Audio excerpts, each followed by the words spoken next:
تم روشنی صبح سے مایوس نہ ہونا، ہم نقطۂ انجام ہے اس تیرہ شبی کے. میں نے 32 سال پاکستان کی سب سے بڑی یونیورسٹی پنجاب یونیورسٹی میں پڑھایا ہے. کرپٹ صرف افسر اور پولیس اور سیاستدان نہیں ہے، قوم کرپٹ ہے. قوم بڑی شے ہے جی، بڑی ہی شے ہے. لو میرج میں غلطی یہ ہے کہ صرف شکل و صورت اور جذبات کے زیر اثر فیصلہ کیا جاتا ہے. بزدلی بہت اعلیٰ درجے کی ہماری قوم میں بڑھ گئی ہے. عورتیں جب جاب کرتی ہیں ان میں آزادی کا تصور آتا ہے. یہ جو لو میرج شادی سے پہلے ہوتی ہے نا، یہ ہوتی ہے خواب تھا جو کچھ کے دیکھا، جو سنا افسانہ تھا. وہ بدماش طاقتور نہیں ہوتے، شریفوں کی بزدلی ان کی طاقت ہوتی ہے. پاکستان کے اندر جتنا چرچ محفوظ ہے اتنی عیسائیوں کے ہاں ہماری مسجد محفوظ نہیں ہے. میرے سامنے، آپ کے سامنے پڑوسی کی بیٹی اغوا ہو رہی ہوتی ہے اور میں چپ رہتا ہوں. سوال ہی نہیں پیدا ہوتا کسی فرقے کا مسلمان مندر کے اندر یا عیسائیوں کی عبادت گاہ کے اندر چلا جائے. UK کے اندر سور کا گوشت مساجد میں پھینکتے ہیں. میں جو آؤٹ گوئنگ کلاس ہوتی ہے ان سے وعدہ لیتا ہوں کہ بھی ہاتھ کھڑا کریں، سخت مجبوری کے علاوہ جاب نہیں کرنی. آپ نے فرمایا کہ اللہ نے رزق کے 10 حصوں میں سے 9 حصے تجارت میں رکھے. مدینے میں اور اس کے بعد جو ہمارے دارالحکومت ہوتے تھے، کافر آتے تھے اپنے کاغذات لے کر جاب لینے کے لیے اور ہم جاب دیا کرتے تھے.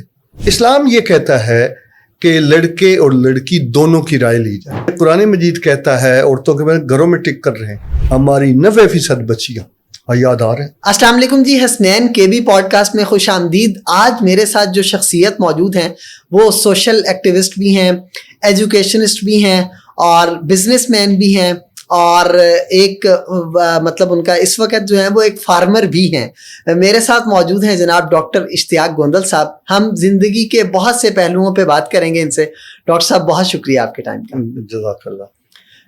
ڈاکٹر صاحب ہم یہیں سے شروع کرتے ہیں کہ آپ ایجوکیشنسٹ بھی ہیں، آپ حال ہی میں ریٹائرڈ بھی ہوئے، بلکہ آپ کو مبارکباد. آپ نے ایک بڑا زندگی کا طویل سفر جو ہے وہ ایک سرکاری یونیورسٹی میں طے کیا، اور آپ پرائیویٹ سیکٹر میں ایک دار ارقم اسکول اینڈ کالجز کے نام سے بزنس بھی چلا رہے ہیں. ہم یہیں سے شروع کرتے ہیں کہ آپ کا یہ سفر کیسے شروع ہوا اور کیسے آپ اس طرف آئے. دیکھیں، یہ اللہ تعالیٰ نے ہر انسان کو بہت زیادہ صلاحیتیں دی، اور علمی دنیا میں جو ہر انسان کی استعداد یا کیپیسٹی ہے اسے سائیکالوجی میں ناپا جاتا ہے. اور اگر ایک فرد میں 100% گنجائش ہے بڑے بڑے کام کرنے کی، تو ساری زندگی ایوریج لوگ صرف 1.5% ان صلاحیتوں کے مطابق کام کرتے ہیں. ٹھیک ہے. اور جنہوں نے میکسیمم کیا ہے ان کے بارے میں کہا جاتا ہے 2.5% ہے. یعنی کہ 97.5% صلاحیتیں انسان کی، ان سے انسان خود بھی فائدہ نہیں اٹھا پاتا. اللہ نے اتنا دیا. یہ جو ہم سنتے ہیں نا خدا داد صلاحیت، جی میں اس بات کو میں سمپل کرتا ہوں.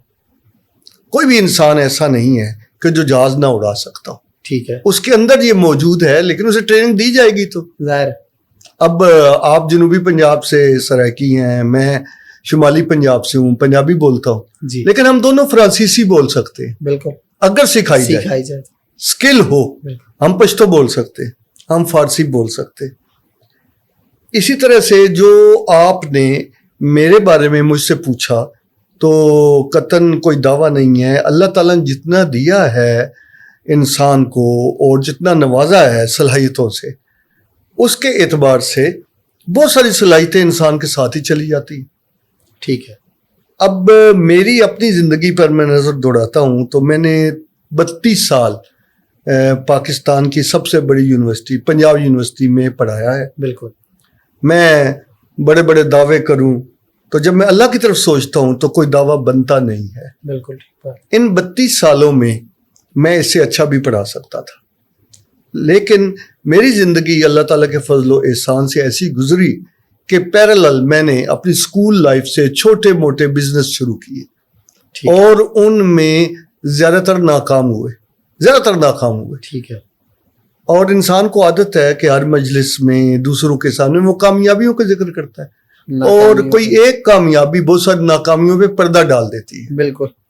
لہذا میرے ساتھ بھی کچھ اللہ تعالیٰ کا یہ احسان کا معاملہ ہے کہ میرے ان 32 سالوں میں کوئی ایک دن بھی ایسا نہیں ہے کہ 2-4 وینچر میں نہ کر رہا ہوں. ٹھیک ہے. اور اس میں ایک کا دار ارقم کا آپ نے ذکر کیا ہے اور آپ نے ذکر کر ہی دیا. مطلب میری دار ارقم اور یونیورسٹی جاب سے بھی زیادہ جو دلچسپی ہے، میں چاہوں گا کہ اسی سیشن میں آپ کسی سے بات کریں، وہ فارمنگ میں، کاشتکاری میں ہے. بالکل. تو یہ پیرالل چلائی ہیں. جی دار ارقم کا سفر کیسے شروع ہوا؟ کیسے آپ کے ذہن میں خیال آیا کہ اس طرف جانا چاہیے، اسکول کی طرف جانا چاہیے؟ میں یہ بھی صحیح نہیں کہوں گا اگر میں کہوں گا کہ مجھے خیال آیا. یہ ہمارے عزیز دوست ہیں پروفیسر عرفان صاحب سرگودا سے. ٹھیک ہے. آئیڈیا ان کا تھا. ٹھیک ہے. ان کے ساتھ ایک تعلق کی نوعیت ایسی تھی کہ انہوں نے مجھے کہا کہ وہ مل جل کے اس طرح ایک اسکول بناتے ہیں. ٹھیک ہے. تو میں نے ان کے ساتھ شروع کیا اور پھر اور دوست ملتے چلے گئے، لیکن ایکولی میں بھی اس ٹیم کا حصہ ہوں جنہوں نے شروع کیا. ٹھیک ہے. اور پھر مل جل کر ہم نے اس کام کو سرگودا سے 1990 میں شروع کیا. اس وقت 2024 میں ہماری کوئی 800 کے لگ بھگ ماشاءاللہ برانچیں ہیں پورے پاکستان میں. پورے پاکستان میں ہیں اور کوئی 3 لاکھ سے زائد بچے اس میں پڑھ رہے ہیں. اب اس نے سب دیکھیے، ایک لحاظ سے تو یہ کامیابی ہے جی. دوسرے دوسرے لحاظ سے یہ دیکھیں تو لاہور میں ہی بچوں کی تعداد کئی ملین ہے. بالکل. اس میں سے اگر 40-50 ہزار بچے ہمارے پاس ہیں تو اس پہ اللہ کا شکر ضرور ہے. لیکن ہم ایک نظریاتی ادارہ ہیں، اسلام دوستی، پاکستان دوستی، بچوں کو والدین کا فرما بردار بنانا، معاشرے کے لیے اچھا شہری بنانا، انہیں امن سکھانا. تو اس اعتبار سے ہم یہ سمجھتے ہیں کہ ہمیں یا ہمارے جیسے لوگوں کو بہت کام کرنے کی ضرورت ہے، بہت بڑا چیلنج ہے. بالکل. اور یہ دار ارقم اسکول، اس کا نام دار ارقم کیوں رکھا گیا؟ جی یہ تو خیر بہت ہی ہمارے لیے اعزاز کی بات ہے کہ ہمارے پیارے رسول صلی اللہ علیہ وسلم نے مکہ میں تعلیم اور تربیت کے لیے جو صحابہ بہت شروع میں اسلام لائے ان کے لیے ایک ادارہ بنایا. اسے ہم اس طرح سکول نہیں کہہ سکتے، نہ ویسا کوئی ادارہ ہو سکتا ہے، لیکن حضرت ارقم رضی اللہ تعالیٰ عنہ ایک صحابی تھے. ان کے گھر میں آپ لوگوں کو جمع کرتے اور ان کو تعلیم بھی دیتے، ان کی تربیت بھی کرتے. یہ مکہ میں تھا اور اسے دار ارقم کہا گیا. تو اب مارکیٹ کے اندر ایسے ادارے بھی ہیں جو اپنی نسبت امریکہ کی طرف کرتے ہیں، UK کی طرف کرتے ہیں، یورپ کی طرف کرتے ہیں. تو ہم نے ایک لحاظ سے یہ سوچا کہ جس طرح حضور کی محبت ہر ایک کے دل میں دھڑکتی ہے تو ہمیں اپنی نسبت حضور کے ادارے اور مکہ کی طرف کرنی چاہیے. تو اس میں اللہ نے بے پناہ برکت عطا فرمائی. آپ نے حضور صلی اللہ علیہ وسلم کا، صحابہ کرام کا ذکر کیا، تو ظاہر صحابہ کرام پوری دنیا میں پھیلے دین کی تبلیغ کے لیے. آج ہم دیکھتے ہیں کہ ہمارے معاشرے میں تفرقہ بازی بہت ساری ہے، اور اس چیز کا آج کا نوجوان کیسے فیصلہ کرے گا کہ کون صحیح ہے، مجھے کس کو فالو کرنا ہے، مجھے اہل حدیث بننا ہے، مجھے دیوبندی بننا ہے، مجھے بریلوی بننا ہے؟ اس کا فیصلہ کیسے ہو سکتا ہے؟ اور کیا دین کا کام صرف مولویوں کی ذمہ داری ہے جو مدرسے میں پڑھ رہے ہیں یا جو ممبر پہ بیٹھے ہوئے ہیں؟ یہ بہت ہی اہم سوال ہے اور آپ کے سوال میں تھوڑا سا جواب موجود ہے.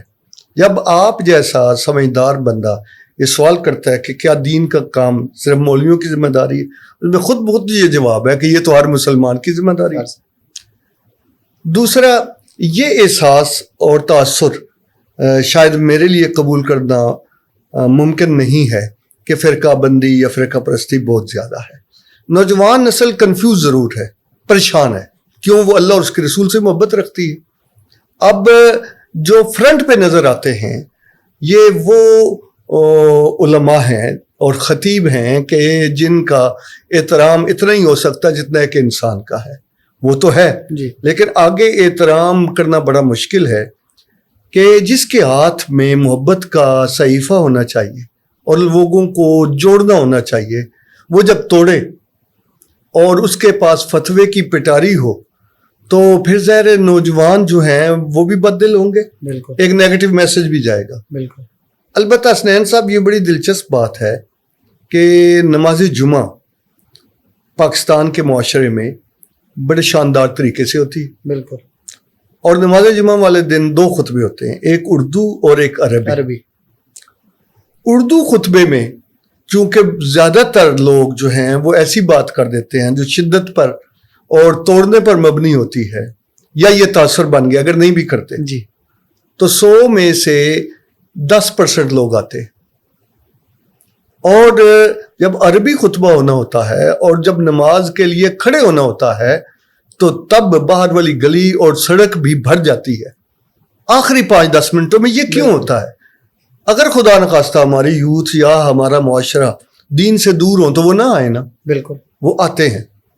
اردو تقریر میں وہ پسند نہیں کرتے اس کو سننا. اسی طرح سے بہت سارے ادارے ایسے بھی موجود ہیں کہ جہاں, اور مساجد موجود ہے کہ جہاں خطیب صاحب نفرت کی بات نہیں نہ کرتے تو ان کے آنے سے پہلے مسجد بھری ہوتی ہے. بالکل ایسے ہی. وہ اگرچہ کم ہے جی, اس لحاظ سے میرا یہ خیال ہے کہ جیسے ہم نے انجینئر تیار کیے, ڈاکٹر تیار کیے, وسائل خرچ کیے اور اچھے لوگوں نے اپنے بچے اس کی طرف بھیجے, دین کی نمائندگی کرنے کے لیے باصلاحیت اور وسائل والے گھرانوں سے تعلق رکھنے والے بچے ادھر بھیجے نہیں گئے. بالکل. اچھا, یہ سائنس کا اصول ہے کہ آؤٹ پٹ ویسے ہوتی جیسے ان پٹ.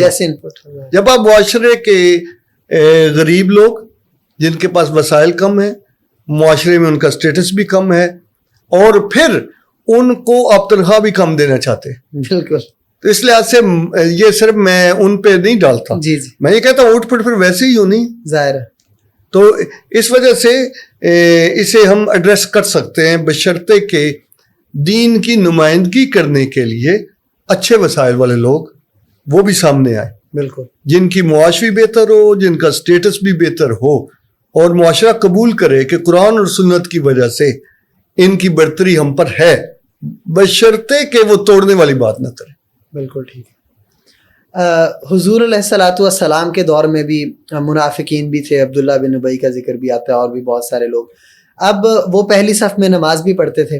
اب آج کے دور میں بھی جیسے ہمیں حضور صلی اللہ علیہ وسلم کی تعلیمات سے پتہ چلتا ہے کہ علماء حق بھی ہیں اور علماء سو بھی ہیں. اب اس کا فرق ہم کیسے کریں گے آج کے دور میں؟ ہم وہ کریں جو حضور کے زمانے میں کیا جاتا تھا. ہر طرح کے لوگ تھے, حضور خود بھی اور آپ کے ساتھی بھی. ان لوگوں کے بارے میں ایسی رائے رکھتے ہوئے بھی اخلاق کا کوئی ایسا مظاہرہ نہیں کرتے تھے جو معاشرے کے اندر شدت پیدا کرے. ٹھیک ہے, غلطی مجھ سے بھی ہو سکتی ہے, کسی سے بھی ہو سکتی ہے, کسی کے بارے میں میرا یہ خیال ہو سکتا ہے کہ یہ منافق ہے اس مسئلے میں. بالکل. لیکن قرآن مجید نے حکم دیا ہے کہ لوگوں سے اچھے طریقے سے بات کرو. حضور صلی اللہ علیہ وسلم کا ان منافقین سے صحابہ کا واسطہ پڑتا تھا. بالکل. تو ان کی دیواروں پر جا کے نہیں لکھاتے تھے یہ منافق ہے. ٹھیک ہے. بالکل. اور نہ اس زبان میں بات کرتے تھے. اس لیے ہمیں پہلے نمبر پر تو اخلاق پر توجہ دینی پڑے گی. ٹھیک ہے. دوسری بات ہمیں یہ دیکھنا پڑے گا کہ اگر ہم معاشرے کے اندر اچھے اخلاق والے لوگ اپنا رول پلے کرتے ہیں مسجد اور مدرسے کے علاوہ بھی, جی, تو پھر وہ لوگ جو وفادار نہیں ہیں ان کے لیے گیپ نہیں ہوگا. ٹھیک ہے. جب ہم نے سیپریٹ کیا ہوا ہے کہ مسجد کی دنیا بالکل ہی الگ ہے, معاشرے کی دنیا الگ ہے, سیاست کی دنیا الگ ہے, معیشت کی دنیا الگ ہے, اور دین صرف جو ہے چند رسومات کا مجموعہ ہے, جی, تو پھر کم اور کمزور کردار والے لوگ وہ دوسرے شعبوں میں آتے ہیں. پھر ہم غصہ کرتے ہیں کہ یہ منافق ہے ایسے اور ایسے. جی, ہمیں چاہیے کہ ہم قرآن و حدیث کے پورے میسج پر چلیں, جی, اور دنیا کو ویسے بنائیں, تو پھر انشاءاللہ تعالی صالح عمل والے متقی لوگ وہ اس طرف آئیں گے. اس کی میں چھوٹی سی مثال آپ کو دے دیتا ہوں. میں تبلیغی جماعت کے ساتھ کوئی اس طرح وابستہ تو نہیں ہوں, لیکن پاکستان کے اندر بہت زیادہ شہرت اور پذیرائی رکھنے والے مولانا طارق جمیل صاحب نے اپنا ایک سٹور بنایا, ایم ٹی جے. اب اس پہ دائیں بائیں والے لوگوں نے انہوں نے حلال اور طیب طریقے سے بنایا. جی سر, ایک بہت اچھی مثال قائم کی. لیکن ان کے دائیں بائیں سے ہی جو کل تک ان کے حق میں باتیں کرتے تھے ان کو پتہ نہیں کیا کچھ کہنا شروع ہو گئے. اس کے پیچھے ذہن یہی ہے کہ بھئی نماز پڑھنے والے آدمی کو حدود اللہ کے اندر بھی کوئی اچھا کام جس کا دنیا سے تعلق ہو وہ کرنا نہیں چاہیے. ٹھیک ہے. اور دین کو بس آپ ایک دائرے میں رکھیں اور غریبوں کا دین بنا کر پیش کریں. تو یہ اس کا پس منظر ہے جس کے برعکس جو بھی ہمارے ویژن سے ذرا ہٹ کر چلے نا جی وہ ایسا اور ایسا ہو جاتا ہے. بالکل. آخری میں اس ضمن میں ایک بات اور یہ کہوں گا کہ نبی علیہ السلام کے زمانے سے بہتر زمانہ کوئی نہیں ہو سکتا. بے شک. اگر اس سے منافق تھے تو ہمارے زمانے میں بھی ہوں گے. بالکل. لہذا یہ بھی ایک بچکانہ سی خواہش ہے کہ کوئی معاشرہ زمانہ ایسا ہو جہاں منافق نہ ہو. بالکل. وہ ہونے ہیں. خیر والے خیر کی طرف رہیں گے, شر والے شر کی طرف رہیں گے. آپ نے ابھی بات کی کہ دین کی, سیاست کی, معیشت کی, معاشرت کی. پاکستان میں ایک جماعت ہے جس سے آپ بھی وابستہ ہیں, جماعت اسلامی. وہ بھی اس سارے موٹو کو ساتھ لے کے چلتی ہے کہ دین, سیاست, معیشت, معاشرت. ہم دیکھتے ہیں کہ جب بھی ملک میں کوئی ناگہانی آفت آتی ہے, زلزلہ کی صورت میں, سیلاب کی صورت میں, کوئی بھی اور معاملہ ہوتا ہے, تو جماعت اسلامی سب سے آگے ہوتی ہے, الخدمت فاؤنڈیشن سب سے آگے ہوتی ہے, اور لوگ بلا مبالغہ کروڑوں روپے ان کو فنڈنگ کر رہے ہوتے ہیں, اور لوگوں کو یہ اعتماد ہوتا ہے کہ یہ وہ لوگ ہیں کہ جو ہمارے پیسے کو ٹھیک جگہ پہ استعمال کریں گے. لیکن جب الیکشن کی باری آتی ہے, ووٹ کی باری آتی ہے, تو وہی جماعت سب سے پیچھے ہوتی ہے. اس کی کیا وجہ ہے؟ جماعت اسلامی دیکھیے جی, میرا کوئی تعصب نہیں ہے, لیکن میری زندگی کی ترجیح اول ہے. زندگی اس پہ گزاری ہے, اس کے نظریے سے اتفاق ہی نہیں رکھتا, اس کے مطابق عمل کرتا ہوں, اسے مسائل کا حل سمجھتا ہوں. لیکن اس حقیقت سے میں انکار نہیں کر سکتا کہ لوگ اسے ووٹ نہیں دیتے. نتیجتاً ہر دفعہ ہمیں ہی پوچھا جاتا ہے کہ تمہیں ووٹ کیوں نہیں ملتے, اور ہم بھی بیٹھ کے جماعت اسلامی والے سر پکڑ کے بیٹھے ہوتے کہ ہمیں ووٹ کیوں نہیں ملے. کبھی ووٹ دینے والوں کے بارے میں ہم کم ہی سوچتے ہیں کہ یہ قوم کیسی ہے. میری قوم ہے نا جی, تو فخر تو میں کروں گا جب ارشد ندیم عزت میں اضافہ کرے گا, لیکن میں اس کی خرابیوں کی نشاندہی بھی کروں گا کہ قوم ووٹ نہیں دیتی تو قصور جماعت اسلامی کا نہیں ہے, قوم کا ہے. قوم ایسی ہے کہ جہاں سے اس کو پٹائی ہوتی ہے, زیادتی ہوتی ہے نا, یہ وہی زندہ باد کرنا چاہتی ہے. نمبر ایک, کرپٹ صرف افسر اور پولیس اور سیاست دان نہیں ہے, قوم کرپٹ ہے. قوم سمجھتی ہے کہ چندہ دے کے گناہ بخشوا لیں گے تو جماعت اسلامی کو دو, مدرسے کو دو, اور ساتھ یہ سمجھتی ہے کہ دوسرے کے بچے کا حق مار کے ایسا میں نے میرے بیٹے کو جاب دلوائے, میں پلاٹ پہ ناجائز قبضہ کروں. مولوی بھی ایسا چاہیے جی جو ختم شریف پڑھ دے, اور ایم پی اے بھی ایسا چاہیے کہ وہ میری مدد کرے. یتیم کے پلاٹ پہ میں نے قبضہ کیا ہے اور اس پر میں پلازہ بناؤں, اس پر معاذ من فضل ربی لکھوں, اور ایسی سیاسی قیادت ہو کہ جو کہ very good very good. Jamaat Islami کی یہ ہے تو طاقت, لیکن الیکشن کے معاملے میں یہ کمزوری ہے. قوم بڑی شے ہے جی, بڑی ہی شے ہے جی. قوم کہتی ہے کہ یہ آگے نہ تو ہم نے بھی پھنس جانا ہے. یہ حسنین صاحب جماعت اسلامی والے پھر بھی ووٹ لینے کی غرض سے قوم کو مظلومی ثابت کرتے رہتے ہیں. تو کیا حرج ہے کہ اس قوم کو ظالم ثابت کر دیا جائے. یہ ظالم نہیں ہے, ٹھیک ٹھاک ظالم ہے. ٹھیک ہے. اور یہ بڑی شے ہے. اسے ایسی سیاست کی عادت چاہیے اور ایسا تصور دین بن گیا ہے کہ جس کے تحت یہ سمجھتے ہیں کہ اگر ان کو دیا نا ووٹ تو انہوں نے بھی پوچھنا ہے کہ نماز بھی پڑھی ہے کہ نہیں. ٹھیک ہے جی. اور ڈانس پہ بھی یہ پابندی لگائیں گے. جی جی. اب جماعت اسلامی کا مسئلہ, ایک طرف وہ اپنے کام کو خالص رکھنا چاہتی ہے, دوسری طرف مسئلہ یہ ہے کہ جن سے واسطہ پڑا ہوا ہے ان کے پاس ایک خانہ ہے دین کا, وہ الخدمت کی صورت میں وہ تسلی کرتے رہتے ہیں. ٹھیک ہے. اور آخری بات اس ضمن میں یہ ہے جی کہ بزدلی بہت اعلیٰ درجے کی ہماری قوم میں بڑھ گئی ہے. میرے سامنے, آپ کے سامنے پڑوسی کی بیٹی اغوا ہو رہی ہوتی ہے اور میں چپ رہتا ہوں اور یہ سمجھتا ہوں کہ بھائی میں تو محفوظ ہوں. نتیجہ یہ نکلتا ہے ہر بستی میں شرفاء زیادہ ہوتے ہیں, بدماش دو چار ہوتے ہیں, لیکن وہ بدماش طاقتور نہیں ہوتے. شریفوں کی بزدلی ان کی طاقت ہوتی ہے. ٹھیک ہے. یہ جو فلمیں ہوتی ہیں نا جی, ناول اور موویز, ان کو بھی اگر آپ دیکھیں, ڈراموں کو بھی,